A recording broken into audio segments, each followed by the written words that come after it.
Bonjour, dans cette courte vidéo, je vais vous expliquer comment utiliser ce nouveau symbole mathématique-là qui représente la fonction partie entière qui va nous permettre de modéliser des situations où j'ai des intervalles.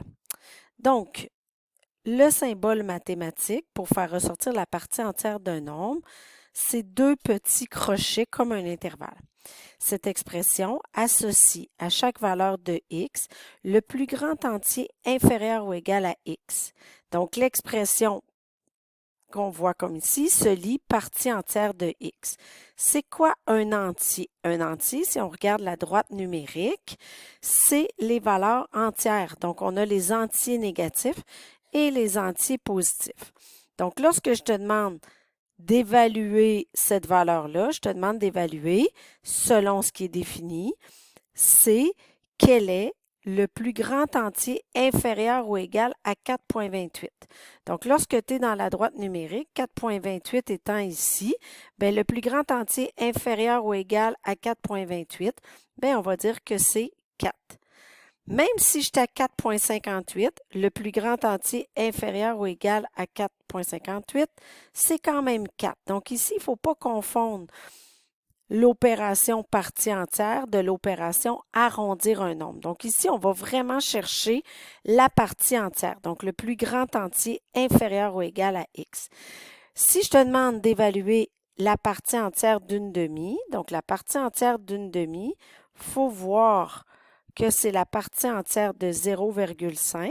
Si on se situe sur la droite numérique 0,5, on se situe ici. Donc, quel est le plus grand entier inférieur ou égal?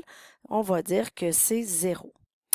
Si je te demande quelle est la partie entière de 8, donc 8 étant le point juste ici, quel est le plus grand entier inférieur ou égal? Donc ici, on va y aller avec le égal. Donc, ce serait 8. Maintenant, lorsqu'on est avec l'évaluation de la partie entière d'un nombre négatif, il faut faire bien attention de bien situer le tout sur la droite numérique. Donc, si je situe l'entier moins 3,1, donc là, je suis situé juste ici. Et là, ce que je veux, c'est le plus grand entier inférieur ou égal à moins 3,1. Donc, on va toujours chercher l'entier à la gauche.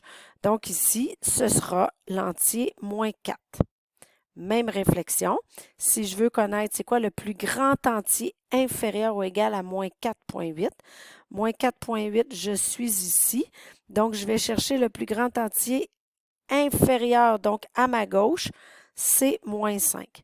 Donc, en d'autres termes, lorsque je fais l'évaluation de la partie entière d'un nombre, je veux connaître c'est quoi le plus grand entier inférieur ou égal à mon nombre. Donc, je veux l'entier qui est situé à la gauche de mon nombre sur la droite numérique. Donc, c'est pour ça que si j'étais à 8, donc je prends celui qui est égal, donc c'est 8. Si j'étais à 4,28, bien, l'entier qui se trouve à la gauche est 4. Et si j'étais à moins 3,1, bien, l'entier qui se trouve à la gauche, ça va être moins 4. Donc, pour faire l'évaluation de ta partie entière, utilise toujours une droite numérique pour mieux situer l'entier qui va se retrouver juste à ta gauche de ton nombre.